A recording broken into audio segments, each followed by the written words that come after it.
General साहब, I would like to throw this question to you with some same pinching points as well, कि अगर हमारा निज़ाम तो मरबूत है अल्हम्दुलिल्लाह और हम वी कंसिडर आवरसेल्व्स सेफ, लेकिन क्लैंडस्टाइन ऑपरेशन जो एक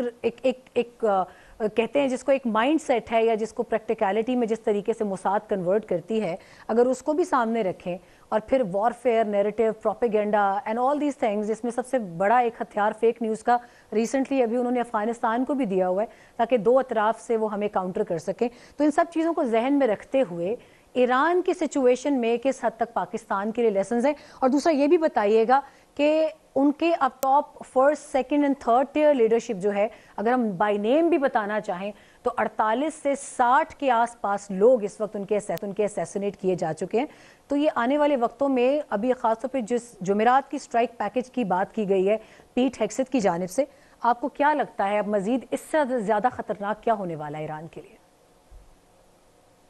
देखिए, ईरान के लिए जी सिचुएशन है, इंटेलिजेंस पेनिट्रेशंस भी हुई हैं और सीरियस पेनिट्रेशंस हुई हैं, क्योंकि जो मकसद था इन पेनिट्रेशंस के बाद जो लीडरशिप को टेक आउट किया गया, पर्पस यही था कि जी आप पैरालिसिस क्रिएट करें,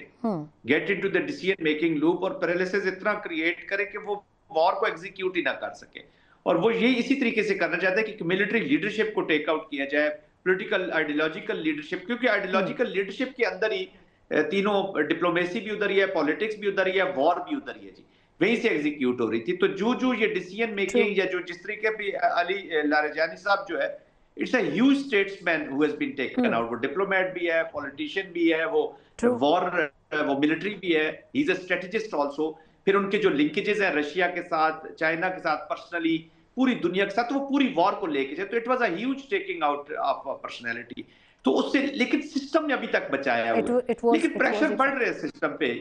जी, सिस्टम पे प्रेशर बढ़ रहा है जी। ये ऐसा नहीं है कि बिल्कुल में प्रेशर क्या ना बढ़ रहा। सिस्टम की अगर हम बात करना चाहें तो सिस्टम में कौन सा ऐसा कार्डिनल है जिसको आप क्रेडिट दे रहे हैं? ये विच कार्डिनल ऑफ द सिस्टम? देखिए,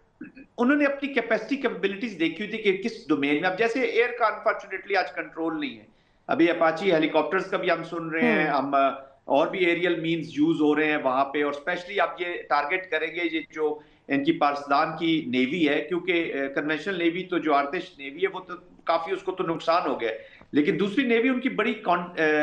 इंटैक्ट है जी। और हॉर्मस के कॉन्टेक्स्ट में अभी और भी एयर की चीजें वो इस्तेमाल करेंगे ताकि इस नेवी को भी कमजोर किया जाए और इनकी कैपेसिटीज, कैपेबिलिटीज को नीचे किया जाए। देखिए, जूनियर रैंक्स के ऑफिसर्स, इवन मुजैक डिफेंस के अंदर भी जो भी 33 या 31 या 33 उनकी कमांड कर रही है, वहां पे जूनियर रैंक्स, मिड रैंक्स जो हैं, वो इस वक्त